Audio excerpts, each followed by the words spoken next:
out there on iRacing's YouTube channel, and really it's a chance really to look at and say they've done a brilliant job out there. And apparently we were going to review the Punk Route number 13, and we didn't really get a chance to, as M-Plower leave pit lane and get the chance to drive back out there. And so I think we've got a bit of sunshine now to start looking at a couple of liveries out there and say, well, how good is it? And there is Rainbow Racing Helios, which catches the rainbow out there in the sunlight really, really nicely. That is a lovely gradient livery.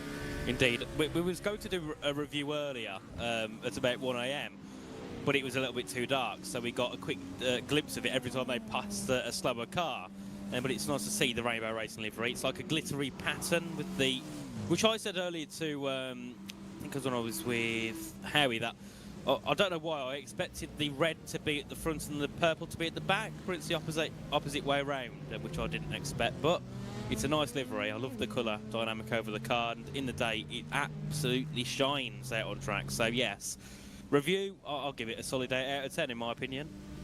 Yeah, for me, you know, you sit down, you look at a team. You currently got Josh Schwanger behind the wheel. It sits and it does a lovely job of saying, look, this is going to be nice, very nice to look at the Hello Fresh on the front of it as well. You've got the penguin by the looks of things that's there too. I'll give that a solid 5 out of 7.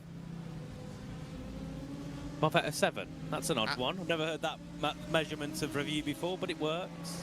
Yeah, look, why should we be arbitrarily looking at a decimal system? Let's break it up and do whatever numbers we like. Oh dear me. That's a 57.4 out of a 62.8. That's still quite a high rating, I think. You're looking at like what, 90% of a rating there? Something in and around that, but they're doing okay for themselves right now. Now, Quad Dash race.